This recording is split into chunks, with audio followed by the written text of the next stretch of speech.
वीतराग विज्ञान। नमो ताहि जाते भये अरहंतादि महान। जो विद्यादि सागर सुधी, जो विद्यादि सागर सुधी गुरु हैं हितैषी। शुद्धात्म में निरत नित्य हितोपदेशी। वे पाप ग्रीष्म ऋतु में जल हैं सयाने। पूजूं उन्हें सतत केवल ज्ञान पाने। पूजूं उन्हें सतत केवल ज्ञान पाने।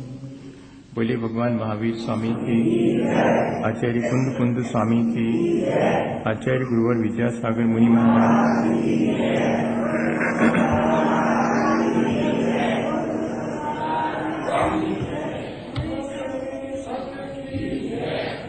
हम सभी लोगों ने पिछले दिनों इस बात पे विचार किया है कि हमें अपने जीवन को अच्छा बनाने के लिए क्या प्रयत्न करना चाहिए और किस तरह अपने जीवन में विचार करना चाहिए। विचार और प्रयत्न जब दोनों एक साथ मिल जाते हैं तो हमारा काम आसान हो जाता है। लेकिन जीवन इस तरह जीना है जिससे कि मरण के समय जब हम अपनी देह छोड़ें तब भी हमारी प्रसन्नता और हमारी भावों की निर्मलता बनी रह सके। होता अक्सर ये है कि जीवन भर हम बहुत अच्छे से जी लेते हैं, लेकिन जब हमारे ऊपर कोई विपत्ति आती है, रोग शोक व्याधि होती है या कि मरण का समय आता है तो हम आकुल विकल हो जाते हैं। तब फिर हमारा जीवन भर का किया हुआ जो पुरुषार्थ है वो हमारा एक तरह से व्यर्थ तो नहीं जाता, पर जितना लाभ होना चाहिए था उतना नहीं हो पाता। अक्सर ये देखने में आता है कि एक जीव जो कि तिरंज की पर्याय को प्राप्त हुआ है, लेकिन एसी कार में घूम रहा है और एक से एक बढ़िया चीजें खा रहा है और उसकी खूब सेवा हो रही है, और एक मनुष्य पर्याय को प्राप्त करने के बाद भी रास्ते के किनारे बैठा एक एक दाने को तरस रहा है। इस तरह हम देखते हैं कि ये क्या चीज है, कैसे जीवन जिया होगा इसने पहले। तो दोनों के जीवन देखें, अगर पूर्ण जीवन उठा के कोई अवधि ज्ञानी मुनि महाराज के चरणों में जाके पूछें कि ये कुत्ता जो कि एसी कार में घूम रहा है, पहले आखिर इसने कैसा जीवन जिया होगा। बहुत शांति से जिया होगा, लेकिन क्या करें, जिस समय आयु बंध का समय आया परिणाम खोटे कर लिए, मायाचारी कर ली, जिससे तिरंज पर्याय तो मिल गई, लेकिन जीवन भर का किया हुआ पुण्य साथ में लेकर के तिरंज पर्याय में आया है। सेवा ज्यादा होती है, काम कम करना पड़ता है। हो सकता हाथी या घोड़ा हो जाए, और वो भी राजा के यहाँ पर, तो एक आध बार बैठते हैं राजा साहब वर्षों में, लेकिन पूरे वर्ष सेवा ही होती रहती है। ये क्या चीज है। लेकिन एक व्यक्ति वो है जिसने जीवन भर तो बुरे काम किए, लेकिन संभव है कि आयु के समय, बंध के समय, मरण के समय और उसके परिणाम संभल गए हों, तब उसके जीवन में हम देखते हैं कि उस थोड़े से पुण्य का फल मनुष्य जीवन तो मिल जाता है, लेकिन एक एक दाने के लिए तरसना पड़ता है। इससे क्या मालूम पड़ता है? इससे ये मालूम पड़ता है कि ऐसा नहीं कि हम थोड़ी देर को अपना जीवन अच्छा बना लें, बाकी हम अपना जीवन बुरा बनाए रखें। हमें हर समय अपने जीवन को अच्छा बनाने के लिए तत्पर रहना चाहिए, पूरे जीवन भर भी। और इतना ही नहीं, जीवन में ऐसी साधना कर लें जिससे कि जब विपत्ति का समय आवे या कि मरण का समय आवे तब हम भयभीत ना हो और अपने परिणामों को संक्लेशित ना करें। क्योंकि उतने देर को भी हम अगर चूक जाएंगे तो हमारा जीवन भर का किया हुआ क्या हुआ बताइए। उस कुत्ते की पर्याय में क्या उसे महाव्रत धारण करने की कोई सामर्थ्य है? नहीं है। जबकि उसने बहुत अच्छा किया जीवन भर, उसका पुण्य उसके साथ में है, लेकिन वो सहयोगी नहीं हो पाएगा यदि हम क्षण भर को भी चूक गए। किसी ने तो लिखा हुआ है कि तवारीखों के वे मंजर भी हमने देखे हैं, जब लम्हों ने खता की और सदियों ने सजा पाई। हम सबके साथ भी यही है, एक क्षण को हम चूकते हैं और शायद हमें उसकी सजा कई कई दिन तक भोगनी पड़ती। एक क्षण को अगर आग में हाथ डाला है तो मानिएगा क्षण भर को तो जल गया है वो, फिर मिट भी जाएगा, लेकिन दाग जिंदगी भर बना रहेगा हाथ में, जिंदगी भर। और जब जब भी ध्यान जाएगा तब तब ये बात कसकेगी कि एक बार भूल से अज्ञानतावश मैंने आग में हाथ डाल दिया था। ये हमें बहुत सावधानी की आवश्यकता है। पूरे जीवन जो इस बात के लिए सजग रहता है वो ही जीवन के अंत में और शांति से छूटती हुई देह को शांति से छोड़ना, समता पूर्वक छोड़ना, ये सल्लेखना कहलाती है। देह को आयु पूर्ण हो जाने पर सभी छोड़ देते हैं, वो वाला मरण कहलाता है च्युत, जो अपने आप आयु पूर्ण होने पर शरीर छूट गया है। और एक होता है जब हम जबरदस्ती विष भक्षण इत्यादि के द्वारा अपनी देह को छोड़ते हैं, वो कहलाता च्यावित। और जब हम विपत्ति आ जाने पर देह छूटती जानकर अपने धर्म की रक्षा के लिए सल्लेखना ग्रहण करके शरीर छोड़ते हैं, तब उसको कहते हैं त्यक्त शरीर। सबसे श्रेष्ठ माना जाता है त्यक्त शरीर, जिसमें से आसक्ति हमने छोड़ दी है। शरीर तो छूट ही रहा था, हमने आसक्ति भी छोड़ दी।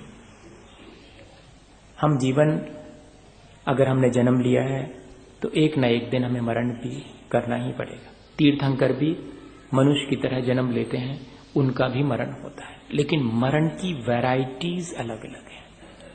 हाँ, मरण का ढंग अलग अलग है। जैसे कि हम अलग अलग मां से जन्म लेते हैं, मरण में ऐसा तो नहीं है, लेकिन हम अपने परिणाम अलग अलग रख करके मरण करते हैं। वैसे तो 17 प्रकार का मरण कहा गया है, लेकिन 5 प्रकार का मरण हमें समझने योग्य है। और एक मरण जो निरंतर होता रहता है, जिसे आवीची मरण कहते हैं। लहरें उठती हैं, शांत हो जाती हैं, वीची लहर को बोलते हैं। लहरें उठती समुद्र में, उसी में समा जाती हैं। इस तरह निरंतर हम सांस लेते हैं और सांस छोड़ते हैं। जो सांस लेते हैं वो जीवन की प्रतीक है, जो छोड़ देते हैं वो मरण की प्रतीक है। इस तरह रोज रोज हम जीते हैं और मरण की तरफ बढ़ते चले जाते हैं। रोज रोज जो मरण हो रहा है वो मरण आवीची मरण है, उससे कोई नहीं रोक सकता। जितनी आयु क्षीण होती चली जा रही उतने हम मरते चले जा रहे। कहने को जरूर हम ये कह सकते हैं कि हम 70 साल के हो गए, लेकिन हम ध्यान रखें कि अगर 80 की उम्र लेकर आए थे तो सिर्फ 10 और रह गए हैं। 70 साल तो हम मर चुके हैं। इंग्लिश में हाउ ओल्ड आर यू, और अगर उसका ठीक ठीक हिंदी करें तो यही आएगा कि कितने मर गए हैं आप। ऐसा पूछ मत लेना किसी से हिंदी में, ऐसा पूछोगे तो नाराज हो जाएगा, वो दूसरे दिन आपसे बात भी नहीं करेगा। कितने साल के हो गए आप, बहुत बुजुर्ग हो गए होंगे, 80 साल के लग रहे हैं, ऐसा पूछ लो तो बड़े शान से वो कहेगा कि 80 साल के। और अगर धीरे से पूछो कि कितने मर गए आप, तो फिर नहीं बोलेगा। हालांकि है सही है कि 80 साल के होके मर गए, 80 साल तो गए हमारे। ऐसा यदि हमारे मन में विचार आ जावे तो भी हम अपने जीवन को संभाल सकते हैं। 5 प्रकार का मरण हमें समझना चाहिए। ये तो आवीची मरण है, रोज हम मरण को प्राप्त होते हैं। एक मरण है जिसमें हम अज्ञानता पूर्वक मरण करते हैं, जिसमें हमें सच्चे देवगुरु शास्त्र के बारे में मालूम ही नहीं है, न हमने कभी जानने की कोशिश करी है। जीवन भर हमने सिर्फ एक ही बात जानी है कि बस खाने पीने, सोने और अपनी और दूसरी आवश्यकताओं की पूर्ति कर लेने का नाम ही जीवन है, और इतना ही ज्ञान। बाकी अपने आत्म कल्याण के बारे में हम शून्य रहे। ऐसी अज्ञानता पूर्वक जो मरण होता है उसे बाल बाल मरण कहते हैं। और जब थोड़ा सा हमें ज्ञान हो जाता है कि नहीं, इस संसार में सब कुछ असार है, सारभूत तो हमारा आत्मा ही है, और ऐसे भेद विज्ञान से युक्त होकर के जब हम मरण को प्राप्त होते हैं, लेकिन जीवन में संयम के नाम पर एक छोटा सा व्रत भी नहीं ले पाते हैं, ये ध्यान रखना। कई लोग बिना जीवन में व्रत संयम लिए मरण को प्राप्त होते हैं। श्रद्धा अवश्य रहती उनके जीवन में, ऐसे लोगों के मरण को कहते हैं बाल मरण। हाँ, बाल बाल मरण है मिथ्या दृष्टि का, और सम्यक दृष्टि जो व्रत से रहित है उसके मरण को बोलते हैं बाल मरण। और फिर अगर कोई 5 अणुव्रत, 3 गुण व्रत और 4 शिक्षा व्रत लेकर अपना नाम श्रावक की कोटि में लिखवा दे और अगर वो अंत समय सल्लेखना पूर्वक मरण को प्राप्त हो तब उसके मरण को बोलते हैं बाल पंडित मरण। है तो छोटा, यहां बाल के मायने अज्ञानी नहीं है, बाल मरण के मायने हैं अज्ञानी और निरा अज्ञानी का मरण। और बाल मरण मतलब थोड़ा अज्ञानी है, बाकी तो भेद विज्ञान हो गया है, व्रत नियम नहीं लिए इस अपेक्षा से अज्ञानी है। और बाल पंडित यानी थोड़े व्रत तो ले लिए हैं, ये काम विद्वत्ता का किया है उसने, लेकिन व्रत थोड़े हैं। बाल पंडित है, अभी छोटा विद्वान है, पंडित का मतलब वहां विद्वत्ता से है। और मरण में से कौन सा, चार में से कौन सा चुने? शुरू के बाल मरण तो कई बार कर चुके हैं और बाल मरण भी किया है कई बार। सम्यक दर्शन के बाद भी जरूरी नहीं है असंख्यात भव गुजर जावें संसार में। सम्यक दर्शन होने से, अकेले सम्यक दर्शन से, दृष्टि की निर्मलता से अकेले काम नहीं बनेगा, वो भी कई बार अपन ने प्राप्त करके। और ये बात अलग है कि सम्यक दर्शन हो जाने के बाद फिर संसार तो बहुत थोड़ा रह जाता, पर असंख्यात भाव फिर भी, संख्यात भाव फिर भी जो है और धारण करना पड़ते हैं। और यदि हम बाल पंडित मरण या पंडित मरण करें तो पंडित मरण की तो लिखा हुआ है कि उक्कस से न दो तिन्नी भाव गहनानी जहन्नी न सत्तट भाव गहनानी। अगर कोई मुनि बन करके महाव्रतों के साथ समता पूर्वक अपनी शरीर को परित्याग करता है तो अधिकतम 7 या 8 भाव और अन्यथा 2 या 3 भाव में वो निर्वाण को प्राप्त कर सकता है। सल्लेखना इस तरह की अत्यंत महत्वपूर्ण प्रक्रिया है। हमें इसमें से कम अपने जीवन में दृष्टि की निर्मलता के साथ थोड़े बहुत व्रत नियम तो ग्रहण करना ही चाहिए। किसी का मरण होने लगे तब भी हमें उसे प्रेरित करना चाहिए कि अब जब मरण निश्चित है तो कुछ तो थोड़ा सा संयम अपने जीवन में ले लो, सब प्रकार के परिग्रह का त्याग कर दो और शांतिपूर्वक देह को छोड़ो। हम सबका मोह भी छोड़ो और इस देह से भी मोह छोड़ो, ऐसा उसे सजेस्ट करना चाहिए। हालांकि अपन तो सिर्फ बाहर से निमित्त ही बन सकते हैं दूसरे की सल्लेखना में। व्यक्ति तो सल्लेखना स्वयं ही लेता है। सल्लेखनाम जोशिता, सल्लेखनाम सेविता नहीं लिखा है। आचार्य भगवंतों ने, विशेष रूप से समंतभद्र स्वामी ने तो सल्लेखना लेनी चाहिए, अपने स्वयं की इच्छा से लेनी चाहिए, इसलिए जोशिता शब्द डाला है। किसी और की इच्छा से तो जबरदस्ती कोई सल्लेखना ले नहीं सकता। और सल्लेखना की मानसिकता अगर जिसकी है जीवन भर तो उसके लिए प्राप्त भी होती है। ऐसे बहुत सारे उदाहरण मैं आपको बताऊंगा जो मैंने अपने सामने सल्लेखना जिनको लेते देखा है आचार्य श्री के चरणों में। मुझे वो सौभाग्य मिला कैसे जो है प्राण धीरे धीरे करके और निकलते हैं। जो जितना शांत है उसके प्राण उतनी ही शांति से दूसरे को दिखाई भी पड़ते हैं। कहाँ से नाड़ी पल्स खत्म होती हैं और फिर बाद में धीरे धीरे अंगूठे से शुरू होकर के और धीरे धीरे प्राण और अंत में यहाँ तक आते हैं। और यहाँ से झटका लगेगा या कि नाक टेढ़ी हो जाएगी या मुंह बंद होगा तो खुल जाएगा, खुला होगा तो बंद हो जाएगा। कोई ना कोई इस तरह की इस पूरे चेहरे में क्रिया होगी और प्राण निकल जाएंगे। व्यक्ति के चेहरे पर मुस्कान ज्यों की त्यों बनी रह सकती। हाँ, आप आश्चर्य करेंगे। और जिनके संक्लेश पूर्वक मरण हो रहा है उनके चेहरे पर विकृति स्पष्ट देखने में आएगी। आंख ऐसी चकित होकर के खुली रह जाएगी कि जैसे मैंने तो ऐसा सोचा ही नहीं था। ऐसी स्थितियां एक बार अपन गौर से देखें। मरण जब निश्चित है तो अपना स्वयं का मरण, अपने को स्वयं मरते हुए देखना कि ये निकल रहे हैं मेरे प्राण, तो क्या होता है? मुस्कुराहट ही आती है, रोना थोड़ी आएगा अगर किसी व्यक्ति ने ठीक ठीक समझ लिया हो इस चीज को, इस प्रक्रिया को। और वास्तव में पूरी जीवन भर की साधना इसी बात की होनी चाहिए। जीवन को अच्छा बनाने का उद्देश्य सिर्फ इतना ही है कि मैं ठीक से मरण करके जीवन से पार हो जाऊं। मेरा वही जीवन श्रेष्ठ है जिसमें कि मैं इस जन्म मरण के चक्कर से बाहर हो जाऊं, इसकी ग्रिप से बाहर हो जाऊं। बॉडी की ग्रिप हमारे ऊपर बात है, उसकी ग्रिप से बाहर हो जाऊं। ये यदि हम पुरुषार्थ करते हैं, बहुत लोग डूबे होंगे इस संसार में, बहुत लोग हमारे सामने मरण को प्राप्त होते हैं और अपना जीवन बिगाड़ लेते हैं, पूरे जीवन भर भी नहीं संभल करके जीते हैं और आखिरी समय भी नहीं संभल पाते हैं। ऐसे बहुत से उदाहरण देखे होंगे। इस सब के बावजूद भी कोई ऐसा कर ही नहीं सकता आज में ऐसे हारने वाली भाषा का उपयोग नहीं करना। आज भी यदि हम चाहें तो शांतिपूर्वक और समतापूर्वक अपनी देह को छोड़ने का अभ्यास कर सकते हैं, लेकिन उसके लिए जरूरी, जो हमने कल भी इस पर विचार किया था, कि देह के प्रति हमारी आसक्ति, कषायों की मंदता, ये दो चीजें बहुत आवश्यक हैं। जो जीवन भर सबके साथ प्रेम पूर्वक जिया होगा, जो ऊंचा भी नहीं बोला होगा, जिसने हमेशा 12 भावनाओं का चिंतन किया होगा, जिसके परिणाम हमेशा भीगे रहे होंगे, दूसरे के कष्ट से जिसे अपने भीतर भी कष्ट मालूम पड़ा होगा, इस तरह का जीवन अगर जिया होगा तो आखिरी समय बहुत शांति से, बहुत समतापूर्वक और भावना गुरु मूले यति निचिते चैत सिद्धांत वारधि सदघोषे मम भवतु जन्म जन्मनि सन्न सन समन्वितम मरणम।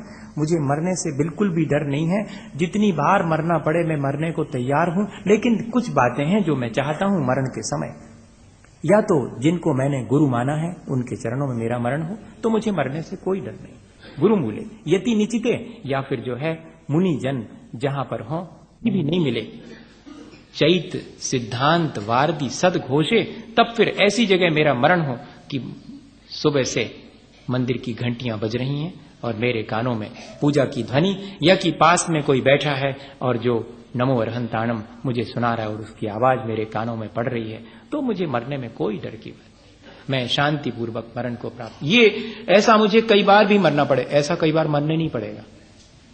इसलिए कह रहे हैं कि जितनी भी बार मेरा मरण हो, या तो अपने गुरुओं के चरणों में हो, या मुनि जनों के चरणों में हो, और या फिर जो है चैत्यालय की और सिद्धांत अर्थात जिनवाणी की ध्वनि मेरे कानों में पड़ती रहे और मैं इस देह को छोड़ सकूं। ऐसे कई उदाहरण हैं। सामने सामने ही शिखर जी की टोंक पर पहुंचने पर और गणधर भगवान की टोंक पर जाकर माथा टेका और हमारे देखते देखते माथा उठा ही नहीं, प्राण निकल गए, चेहरे पर मुस्कुराहट ज्यों की त्यों बरकरार। बरेली में माइक पकड़े हुए हैं, शाकाहार के बारे में 2 शब्द बोलने के लिए खड़े हैं प्रवचन से पहले, और महाराज मेरा जीवन पता नहीं कितना शेष है, पर ये काम मैंने लिया है उसे पूरा कर सकूं, आप आशीर्वाद दें। नमोस्तु नमोस्तु नमोस्तु। माइक दूसरे के हाथ में, वो धीरे से बैठे तो बैठते ही चले गए और पूरा हो गया जीवन, चेहरे पर ज्यों की त्यों मुस्कुराहट। ऐसा भी हो सकता है, ये हमारे सामने सामने। वास्तव में तो अगर ऐसा मरण अपन को मिले तो ऐसे मरण की कामना करनी चाहिए। मरना तो है ही, संक्लेश पूर्वक ना हो। जो अपन कहते ना, बूढ़े पुराने लोग कहते भैया हमें तो सेवा नहीं करवाऊं न पड़े कोई की, अपनो काम अपने हाथ से करते रहे मैं पूरे जीवन भर, और आखिरी समय बैठे बैठे जो है, और ऐसी निद्रा, चिर निद्रा, जो कि सुबह नींद नहीं खुलती। एक निद्रा वो है जिसमें सुबह नींद खुल जाती है, एक निद्रा वो है चिर निद्रा, इसके बाद फिर हमारी निद्रा कोई भंग नहीं कर सकता। ऐसे मरण की यदि हम चाहें तो कामना कर सकते हैं, इसमें कोई हर्जा नहीं। लेकिन इसके बाद भी ऐसा मरण बहुत पुण्य के उदय से होता है। इसके लिए पुराना पुण्य भी चाहिए और जीवन भर जो पुरुषार्थ किया वो भी चाहिए। हमें ऐसे मरण के लिए लालायित तो होना चाहिए, पर अभ्यास किस चीज का करना चाहिए? हमेशा अपने जीवन में व्रत नियम के साथ जीवन जीना चाहिए। व्रत नियम का महत्व वहां जाकर के समझ में आता है। जिसने जीवन भर व्रत नियम लिए होंगे, जरूरी नहीं है कि व्रत नियम लेने वाला भी शांतिपूर्वक मरण को प्राप्त हो सके, ये भी ध्यान रखना। हाँ, अगर व्रत नियम का ठीक ठीक अभ्यास किया होगा, मजबूरी में लिए होंगे और अंतरंग में उसके प्रति श्रद्धा नहीं होगी, दृष्टि की निर्मलता नहीं होगी, और अकेले व्रत नियम लिए होंगे तब भी वे कार्यकारी नहीं है। दृष्टि की निर्मलता के साथ अगर आपने अपना जीवन संयमित बिताया होगा, तब फिर 2 ही मरण होंगे, या तो बाल पंडित मरण, और अगर आखिरी में भी अगर चाहें तो हम महाव्रतों को धारण कर सकते। एक दिन के लिए भी जिसने मुनि बनकर के चर्या की है और फिर मरण को प्राप्त हुआ है, उसे भी पंडित मरण की फैसिलिटी है। आचार्य महाराज हमेशा कहा करते हैं कि एक दिन तो कम से कम जीवन में मैं मरण से पहले मुनि बनकर के उसका स्वाद ले लूं कि वो क्या स्थिति होती होगी जिसमें कि सारी दुनिया से डिटैच होकर के और अपने आत्म कल्याण के लिए तत्पर हो सकूं। ऐसे उदाहरण भी हैं। एक वैराग्य सागर का उदाहरण है, जिन्होंने कि महाराज की उम्र के थे, बदामी लाल उनका नाम था। आज छोटे छोटे उदाहरण सुना रहा हूं और फिर उसके बाद अपन ये समझें कि मैक्सिमम संलेखना कितने समय की ली जाती है और मिनिमम कितने समय की ली जाती है। एक संलेखना लेने वाले को कितने लोगों की सेवा आवश्यक होती है और कितने लोग उसकी सेवा कर सकते हैं। उदाहरण सब प्रकार के मेरे देखे हुए हैं, इसलिए आपको बहुत आसानी से बता देता हूं कि किस किस तरह से संलेखना, जैसी विधि लिखी है उसमें से अधिकांश अपने जीवन में वो अवसर तो नहीं मिल पाया मुझे देखने का, लेकिन सुनने का और पूरा अवसर मिल गया कि आज भी 48 मुनि महाराज एक की संलेखना कराने के लिए उपस्थित रह सकते हैं आचार्य महाराज के सामने के सानिध्य में नेमावर में पिछले 99 में विहार करके इंदौर चतुर्मास करने पहुंचे थे। 99 का चतुर्मास है। उस समय जो है जिनकी संलेखना हुई थी उनको ये फैसिलिटी मिल गई थी कि 48 मुनि महाराज उनकी सेवा में थे, जैसा कि ग्रंथों में लिखा है कि मैक्सिमम सिद्ध सागर और वे भी अपने आप में इतने सजग थे कि कोई उनके पास में समता सागर जी महाराज जो अभी फिरोजाबाद में हैं वो उनके पास में बैठे और आपस में कह रहे थे कि अब तो थोड़े ही दिन के हैं। जेठ में कहा था कि थोड़े ही दिन के हैं तो फौरन बोले कहले अब नहीं मर रहे आषाढ़ के पहले। इतनी तो सजगता, इतना अपने जीवन के बारे में मालूम है, अपने मरण के बारे में मालूम है, उनको मालूम है। और इतना ही नहीं, जब 2-3 दिन रह गए आषाढ़ शुरू हो गया तब बिल्कुल ये लगता था कि अब गए तब गए। तब आषाढ़ की एकम या दोच को उनसे फिर धीरे से किसी ने बाजू में कहा कि अब तो आज निकल जाए तो ही ठीक है। तो कहने अब नहीं मर रहे 5 तक।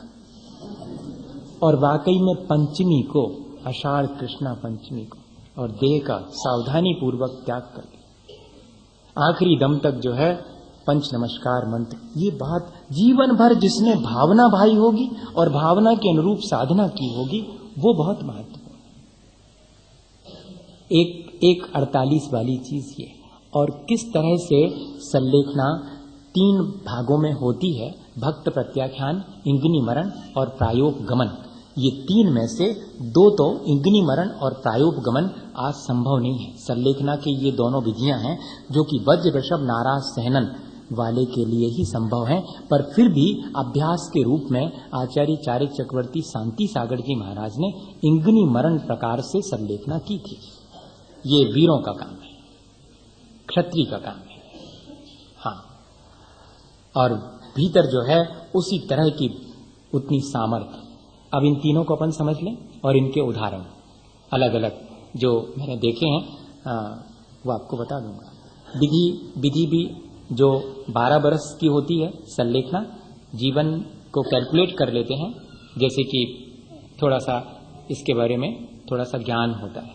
एक कर लखन नाम का ग्रंथ है, जैनाचार्यों का लिखा हुआ है, जिसमें और एक रिष्ट समुच्चय नाम का ग्रंथ है। इन दोनों ग्रंथों के माध्यम से कोई अध्ययन करने वाला आचार्य और जान सकता है कि कितने समय और जीवन का शेष रह गया। वो कैलकुलेशन में परफेक्शन आ जाने पर कैलकुलेट कर लेते हैं कि अगर 72 ईयर्स है तो 60 ईयर में आप आराम से 12 बरस की, मैक्सिमम होती 12 बरस की संलेखना। 12 बरस के भीतर भीतर मैं अपने जीवन को और अपनी देह को छोड़ दूंगा, जिसको कि और दूसरे वैदिक संस्कृति में इच्छा मरण कहते हैं, जिसको हमारे यहाँ पर 12 बरस का उत्कृष्ट संलेखना व्रत कहलाता है। और वैसे तो अंतर मुहूर्त का होता है, अंतर मुहूर्त का भी उदाहरण है और 12 बरस का उदाहरण भी है दोनों, और बीच वाले उदाहरण भी हैं। सब उदाहरण अपने सामने हैं, कुछ मेरे देखे हुए हैं, कुछ सुने हुए हैं। प्रक्रिया सिर्फ ये है, ये जो हमने 3 शब्द कहे टेक्निकल शब्द हैं पर ज्यादा कठिन नहीं है। भक्त प्रत्याख्यान जिस संलेखना में क्रम क्रम से आहार को कम किया जाता है और फिर अंत में पूर्ण आहार को छोड़कर शांतिपूर्वक देह को छोड़ा जाता है, वो प्रक्रिया तीनों में है। भक्त प्रत्याख्यान में भी, इंगिनी मरण में भी और प्रायोग गमन में भी प्रक्रिया यही है। पहले स्थूल आहार को छोड़ेंगे, फिर उसके बाद सूक्ष्म पर आएंगे और सूक्ष्म में भी जो विकार उत्पन्न करने वाले विभिन्न रस हैं उनको छोड़ते हैं और फिर अंत में पानी पर, और फिर पानी को छोड़कर पंच नमस्कार मंत्र पर। इतना ही है ये प्रक्रिया सभी में, संलेखना की यही प्रक्रिया है। चाहे वो 12 वर्ष तक क्यों ना चले, उसके अपने टाइम लिमिटेशंस हैं कि कितने वर्ष तक कैसा करना पड़े। और अगर कोई थोड़े समय को लेता है तब भी उसकी यही प्रक्रिया है। मुझे एक साथ ढेर सारे उदाहरण, एक एक बात बोल रहा हूँ तो ढेर सारे उदाहरण आ रहे हैं, मैं सबको रोके हुए हैं अभी कि उनको क्रम से फिर उसके बाद बताऊंगा, एक एक को बहुत मुश्किल होती है। एकदम ऐसे कहा तो 13 दिन वाली सरलेखना याद आ गई, फिर उधर वर्णी जी की सरलेखना याद आ रही है, सब प्रकार की सरलेखनाएं जो ब्रह्मचारी राजा राम जी ने सरलेखना ली। एक ब्रह्मचारी जी थे, वो तो 95 साल के 96 साल के थे और हुआ, और आखिरी समय आचार्य ने पूछा कि कैसा, कहते अच्छा है। एक क्षण के बाद जिनके प्राण निकलने वाले हैं और जिनसे आचार्य कह रहे हैं कि कैसा है, अच्छा है, मंत्र याद है, ओम नमः सिद्धेभ्यः, और बस दूसरी बार बोलो। कौन बोले अब वहां पर, इतना ही तो पूछा था कि मंत्र याद है, ओम नमः सिद्धेभ्यः, और हो गया काम। इस तरह ऐसे भी उदाहरण हैं हमारे सामने, देखे देखे उदाहरण। पर आश्चर्य होता है, भावना हमेशा पाता रहता हूं कि अपने को भी ऐसी सरलेखना का सौभाग्य मिले। अपन सबको ये सुन करके यही भावना पानी चाहिए कि मरना तो है ही, मरना है तो समता पूर्वक मरे ना, उसमें क्या डरने वरने वाली बात है, देह छूटती है छूट जाओ। ये कॉन्फिडेंस हमारे भीतर इस चर्चा को सुन करके इतना ही अपने भीतर आ जावे तो भी पर्याप्त। तो क्रम क्रम से आहार छोड़ने की विधि भी है, और उस विधि को 3 तरह से संपन्न किया जाता है। एक जिसमें कि क्रम क्रम से आहार छोड़ा जाता है और दूसरे से भी सेवा कराई जा सकती है, और अपने हाथ से भी अपना माथा दबाया जा सकता है, दर्द होने पर अपने आप करवट बदली जा सकती है और दूसरे से भी करवट बदलवाई जा सकती है। ये कहलाता भक्त प्रत्याख्यान प्रकार की सरलेखना का ढंग। एक होता है जिसमें कि दूसरे की मदद नहीं लेंगे, क्रम क्रम से आहार तो छोड़ेंगे, पर करवट बदलनी है तो हिम्मत होगी तो खुद बदलेंगे, पर दूसरे की मदद नहीं लेंगे। सिर में दर्द है तो खुद हाथ से दबा लेंगे, पर दूसरे से नहीं दबवाएंगे। ये इंगनी मरण कहलाता है, जिसमें दूसरे की मदद नहीं लेते, शास्त्रित। और तीसरा है प्रायोपगमन, जिसमें जैसी स्थिति में सरलेखना के लिए तय करते हैं वैसी स्थिति में ही मरण पर्यंत पड़े रहते हैं। कोई अगर उठा करके और गड्ढे में डाल देवे और जैसे गिरेंगे उस गड्ढे में वैसे ही स्थिति में हाथ तक नहीं हिलाएंगे, न कुछ करेंगे, वैसे ही पड़े रह करके और शांत भाव से समता पूर्वक देह का विसर्जन कर देंगे। ये प्रायोपगमन कहलाता है, जिसमें स्वयं भी कोई एक्शन नहीं और दूसरे की भी कोई मदद नहीं। ये वज्र वृषभ नाराज सहने वाले कोई वीर पुरुष ही कर सकते हैं, अपन तो सिर्फ ऐसी भावना ला सकते हैं। इंगनी मरण करके बताया था शांति सागर जी महाराज ने, और कहा था कि सभी ऐसा मत करना साधु जन, मेरे तो शरीर में सामर्थ्य है इसलिए मैंने इसका अभ्यास किया है, पर यह तो वज्र वृषभ नाराज सहनन वाले को ही हो सकता है इंगनी मरण, हाँ, और किसी को नहीं। 36 दिन तक उन्होंने इस तरह साधना की थी। करवट जब तक अपने हाथ से बदल सके तो बदल ली, नहीं तो नहीं बदली। बैठ सूल हो जाते हैं, छिल जाता है पूरा, एक ही करवट से बदलने की इच्छा होती तो अब कोई बदलवाने वाला नहीं, उस खुद की सामर्थ्य नहीं तो वैसे ही पड़े रहो। इस तरह ये साधना होती। सबसे आसान है भक्त प्रत्याख्यान। 48 मिनट का भक्त प्रत्याख्यान हो सकता है, एक शावक कर सकता है क्या? हाँ, कर सकता है। एक शावक के जीवन में भी एक्सीडेंट का मौका आ गया, मरण बिल्कुल निकट है, तब अगर जीवन शेष रहा तो ही ग्रहण करूंगा कोई चीज, अन्यथा सबका त्याग। मेरा जूनियर था एक, जिसने बात को एमटेक कंप्लीट किया। वो जब लास्ट ईयर में था, बहुत आचार्य के प्रति उसकी श्रद्धा है। वो जब लास्ट ईयर में था तब उसे एक कैंप में और सर्वे के लिए जाना पड़ा। उसने सुनाया मुझे कि मैं गया, ओपन कास्ट माइंड थी, वो तो देख ली, और अंडरग्राउंड माइंड भी देखने के लिए जाना था, और उस अंडरग्राउंड माइंड में भी वो चला गया और नीचे जाकर से 1600 फीट नीचे, और वहां जाकर के और अपना काम कर रहा था। उतने में वार्निंग हुई कि ब्लास्टिंग होने वाली है। ब्लास्टिंग की जाती है माइंड में, तो ब्लास्टिंग होने वाली है। ब्लास्टिंग से सेफ्टी कॉर्नर्स बने रहते हैं जिनमें जाकर के खड़े होना पड़ता है, लेकिन वो स्थिति ये थी कि सेफ्टी कॉर्नर वहां कोई पास में नहीं था, तो पास में जो ओपन कास्ट माइनिंग हो रही थी उसमें ऊपर चढ़ के अगर आप चले जाएं तो फिर उसका इफेक्ट नहीं होगा। वो ऊपर तक तो चढ़ गया, लेकिन ब्लास्टिंग हुई तो इतनी जोर से धक्का लगा कि वो स्लिप हो गया, और स्लिप होकर के उसने उस ढेर में नीचे फिसलना शुरू किया। वो सुनाता है कि जिस क्षण में फिसला उसी समय मुझे लगा कि इतने नीचे में 1600 फीट नीचे जाकर के और मरण को प्राप्त होऊंगा। और इतना ही नहीं, जो सारे लोग खड़े हैं वे देख रहे हैं कि उसके पीछे एक इतना बड़ा ओर, इतना आयरन का पीस वो भी लुढ़क रहा है उसके साथ साथ उसके पीछे। जैसे ये नीचे पहुंचेगा उसके ऊपर वो भी गिरेगा, डेफिनेट है। मरण निश्चित है, सब शांत खड़े हैं, लेकिन उसकी योग्यता देखना आप। उसने मुझे बात को सुनाया कि मेरे दिमाग में सिर्फ पंच नमस्कार मंत्र आया, आचार्य श्री दिखे और आप दिखाई पड़े इस मरण में, और मैंने उसी क्षण कि अब मरण निश्चित है, मैं पंच नमस्कार मंत्र का सहारा लेता हूं, और यदि जीवन रहा तो ही आहार ग्रहण करूंगा, वरना जीवन पर्यंत के लिए मेरा अन्न जल चारों प्रकार के आहार का त्याग, समस्त जो परिग्रह शरीर पर धारण किए हैं उसका भी त्याग, मेरा अपना कुछ भी नहीं है।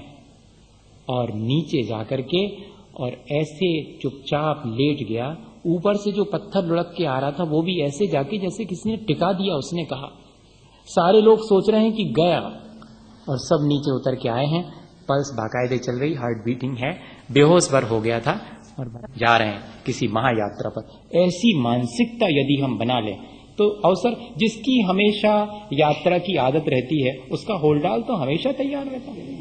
कई लोग कहते ना कि इनका तो तैयारी रखा रहता, बस आए नहीं और जा रहा हूं मैं, हाँ ठीक उठाओ चल। बस इस तरह अगर हम तैयारी कर लें जैसे छोटी छोटी यात्राओं की करते हैं, ऐसा अपना तैयार रहना चाहिए होलडाल आगे के लिए, तब मानेंगे हम कि हाँ हमने अपने जीवन में कुछ साधना करी है। सारी साधना उसी के लिए है। मुनिजन खड़े होकर आहार लेते हैं, उसके पीछे भी एक ही मकसद है कि जिस दिन ये घुटने कमजोर हो जाएं, अब भोजन की आकांक्षा छोड़ देना और मरण की तैयारी शुरू कर देना। बैठे बैठे तो खाते खाते मरण को प्राप्त हो जाओगे। आज तक खड़े होकर के आहार लेने वाले के साथ ऐसी दुर्घटना कभी नहीं हुई। हाँ, क्योंकि वो घुटनों में जब तक ताकत है खड़े होने की, और ऐसा नहीं कि ऐसे खड़े हो जाओ दूसरा खड़ा कर देना, ही हाथ में हाथ लगा के खड़े हो। अब ऐसे खड़े होने की सामर्थ्य सामान्य चीज नहीं है। ऐसे खड़े होने की जब तक सामर्थ्य है तब तक ही आहार ग्रहण करना, वरना छोड़ देना। बताइए पूरे जीवन ये किसकी तैयारी है? ये संलेखना की तैयारी। ऐसे ही गृहस्थ को भी और साधु को भी, व्रती और महाव्रती दोनों को अपने जीवन में तैयारी करनी चाहिए, इसी भावना के साथ कि हम सब अच्छे से जिएं और मरण आने पर भी शांतिपूर्वक मरण को प्राप्त हों। आचार्य गुरुवर विद्यासागर मुनि महाराज। हे गुरुवर शाश्वत सुख दर्शक यह नग्न स्वरूप तुम्हारा है, जग की नश्वरता का सच्चा दर्शन करने वाला है। जग जग ऋषियों में रच बच कर काफिल नींदों में सोता हो, अथवा शिव के निष्कंटक पथ में विषकंटक होता हो।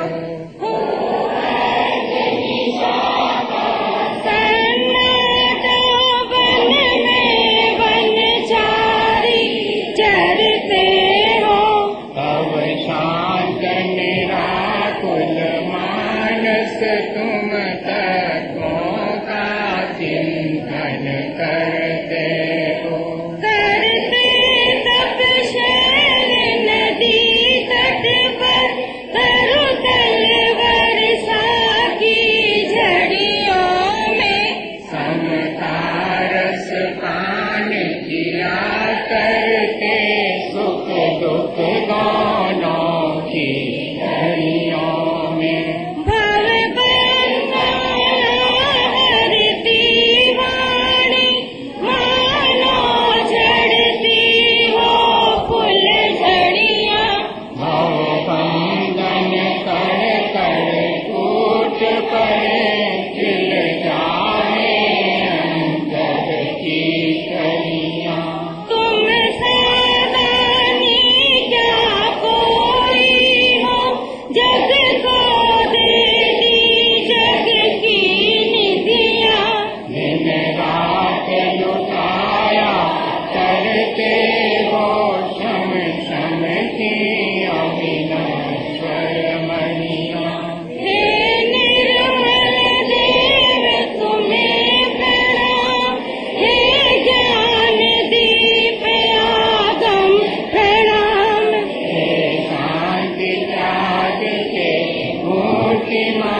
प्रथम नाश को ज्ञान के प्रकाश वे आपा परिभाष वे को भानु सी बखानी है ज्ञान वे को बंद विद्वान वे को सपर किसान वे को परम प्रमाणी है अनुभव बताए वे को जीव के जताए वे गाँव न सताए वे को भव्य उरे आनी है जहाँ तहाँ तार वे को पार के उतार वे को सुख विस्तार वे को यही ज्ञानवाणी है जावाणी के ज्ञान के सूझे लोकालोक सोनी मस्तक नमो सदा देते हूँ धोप उदक चंदन तंदुल पुष्प ससुरुधि पपु धूप फलार्घ के धवल मंगल गान रवा कुले जिन ग्रहे मुनिराज महम। ओम ह्रीं श्री 108 परम पूज्य आचार्य गुरुवर श्री विद्यासागर जी महाराज के संगस्थ मुनि श्री क्षमा सागर जी महाराज श्री भव्य सागर जी महाराज के चरण कमलों की पूजा अनर्घ पर प्राप्त है अर्घम निर्पामिति स्वाहा।